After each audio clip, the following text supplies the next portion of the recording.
Most people spend their entire lives adjusting the furniture of the world, hoping it will bring them joy. They change jobs, buy new things, find different relationships, travel to exotic places, always looking for that magical moment when happiness will arrive. But it never quite settles, does it? Maybe a moment of excitement, a fleeting pleasure, and then the same restlessness returns. That's because external situations were never meant to be the source of lasting happiness. They're only triggers, not creators. What really determines your experience is the way you are inside. Think of it like this: two people walk through the same garden. One is lost in thought, worried about bills, blind to the beauty around them. The other walks in awe, feeling the breeze, smelling the roses, smiling at the butterflies. The garden is the same. The moment is the same. What changed? The one walking through it. Your happiness is not about the moment itself, but about how you are in the moment. Your body and mind, the way they respond to life, decide whether it feels like heaven or hell. Everything you experience happens within you. If you see a beautiful sunset, where does it happen? In your eyes, in your mind. If you taste something delicious, where does that pleasure arise? On your tongue, inside your system. Every sound, every touch, every moment. Your experience is generated within you. So, if your experience is being manufactured inside, shouldn't you be the one crafting it consciously? But the problem is, most people have handed over the controls of their inner system to the outside world. A small event can ruin their entire day because their inner experience is governed by everything except themselves. This is like living in a palace, but never learning how to light a lamp inside. You keep staring at the walls, blaming the world for darkness, when the switch is always in your hands. Your chemistry, your biochemistry. It's not some mystical thing. If you create a pleasant inner atmosphere, you are joyful. If you create agitation within, you suffer. And this has nothing to do with the size of your house, your social status, or the behavior of others. You could be sitting under a tree, and if your inner state is sweet, it will feel like paradise. Modern science is now confirming what mystics have always known. Your thoughts, emotions, and even your hormones can be influenced by awareness and intentionality. But we've become experts in managing the world, not ourselves. We can fly to the moon, but we can't sit peacefully in a room for 10 minutes. True mastery is not about conquering the outside. It's about crafting the inside. Because ultimately, what's the use of all the comfort in the world if your inner experience remains uncomfortable? If your joy requires a reason, it is not freedom. It is a bargain. And anything that comes through conditions can also be taken away when those conditions are no longer met. Today, you may be happy because someone spoke kindly to you, because you earned a promotion, because the weather was pleasant. But what happens tomorrow when the clouds gather, when the compliments stop, or when success evades you? If your happiness has to wait for the world to behave a certain way, you are not living, you are simply reacting. This conditional way of living is like being on a leash. Even if the leash is made of gold, you may feel comfortable for a moment, but you are not free. The moment someone tugs at it, a rude word, a missed opportunity, a minor failure, your inner atmosphere is disturbed. Think about it. Do you want your joy to be like a switch that anyone can turn off? If someone else's words, or even the weather, can ruin your inner state, then that means you are handing over the remote control of your life to the outside world. Unconditional happiness is not a fantasy. It is the most natural thing when you stop outsourcing your peace to circumstances. A child plays in the mud and laughs. No money, no achievement, no admiration. Just sheer joy of being. But slowly, as we grow up, we are trained to attach our happiness to outcomes.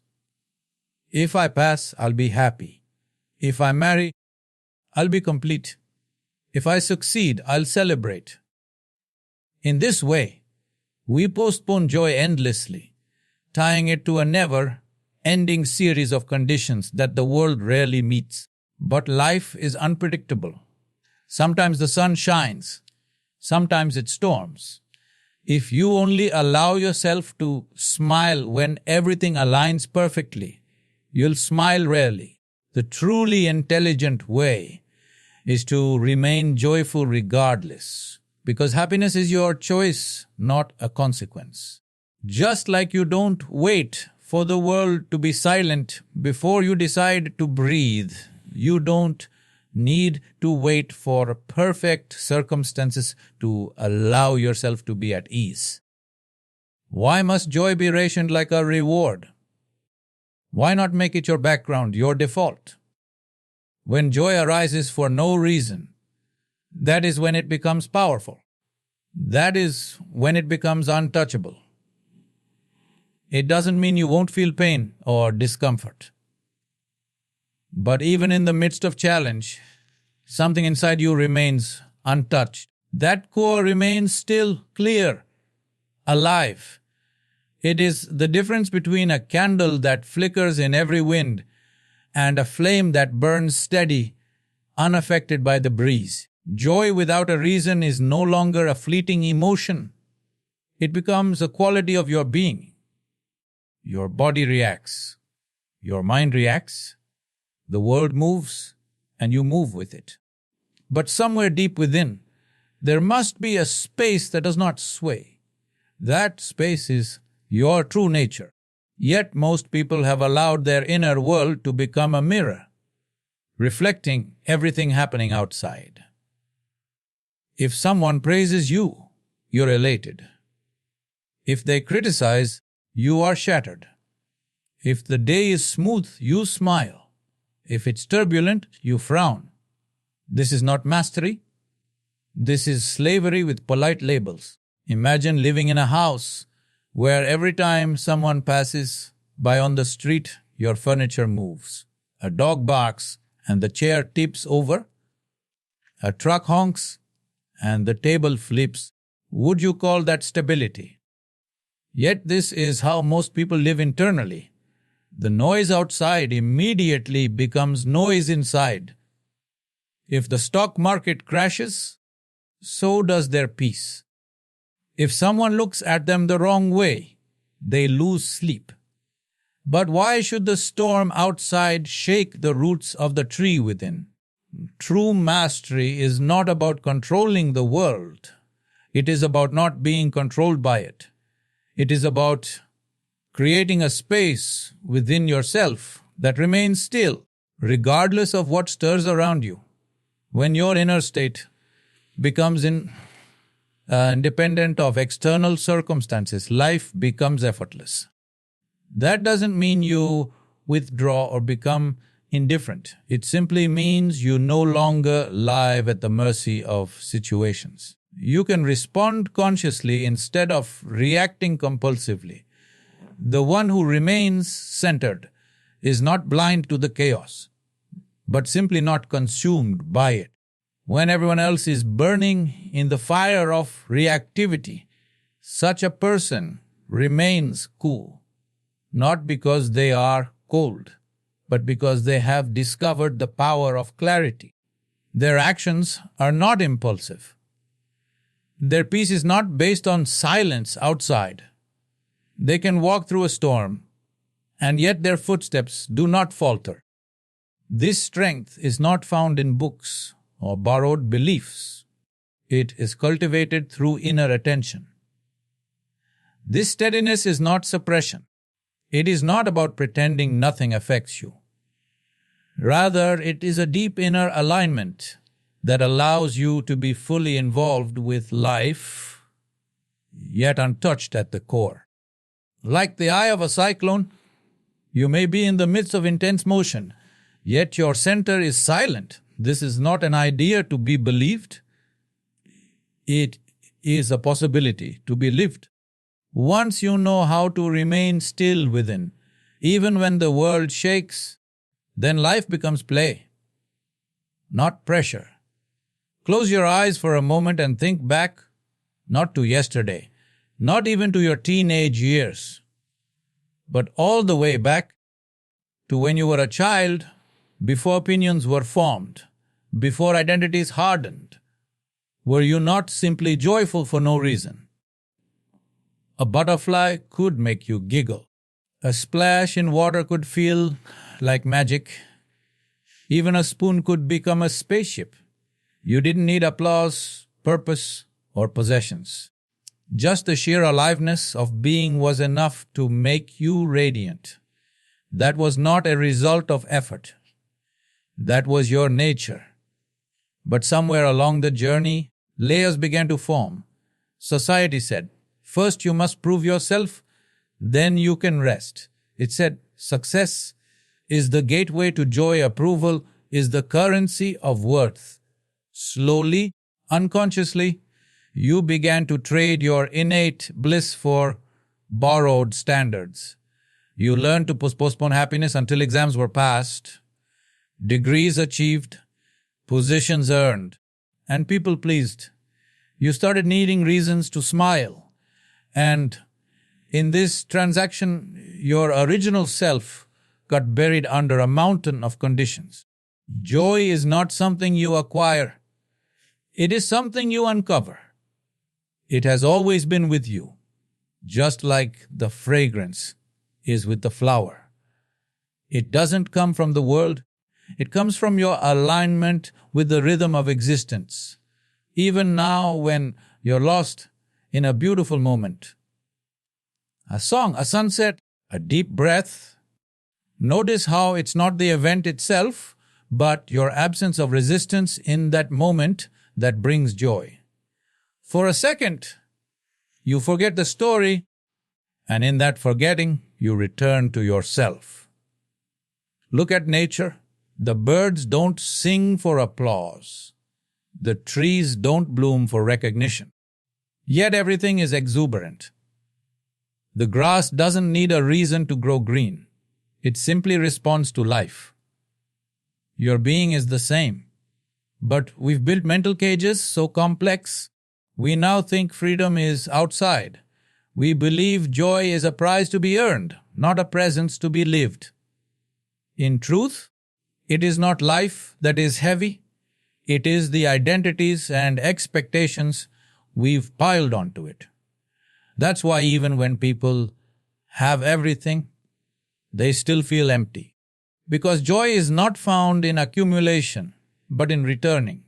Returning to the space before the world told you who to be.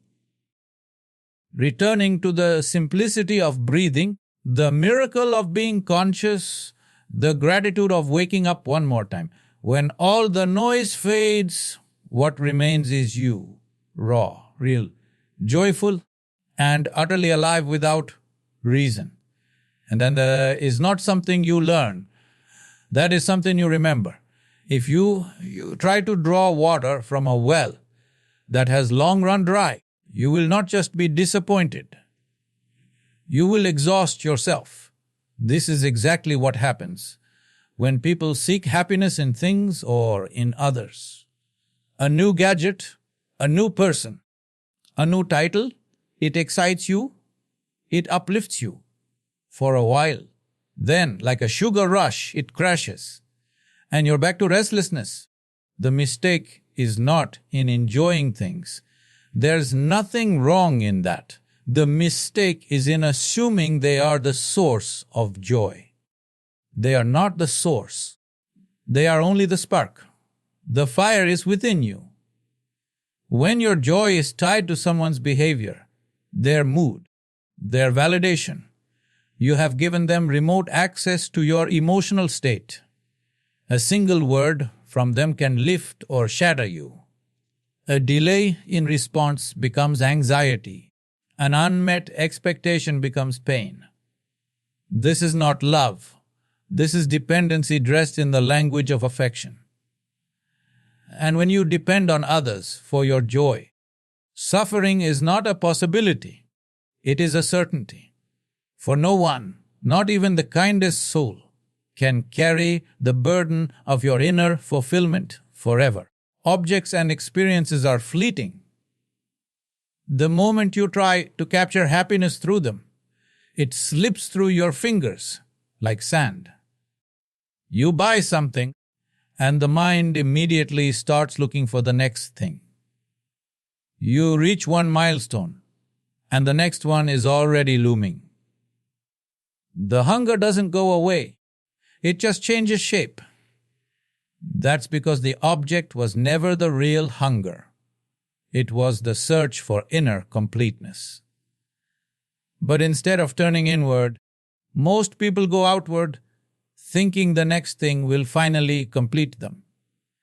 This endless seeking turns life into a race with no finish line. People get what they thought would bring happiness. The house, the relationship, the recognition, only to feel an unexpected hollowness. And then they panic, because the one thing they were sure would fulfill them didn't. That moment, instead of turning inward, most people just shift the goal. Maybe it's not this job, but the next one. Maybe it's not this person, but another. Thus, the cycle of seeking continues, spinning like a wheel with no center. Things and people can complement your life. They can enhance it, but they can never complete you. Completion can only arise when you discover that nothing external was ever missing. You were simply unaware of your own inner abundance. You looked outside because you never realized what was inside. Like a man searching for his glasses while wearing them. You chased happiness while already being the source. But only stillness reveals that truth. Only silence shows the reflection clearly.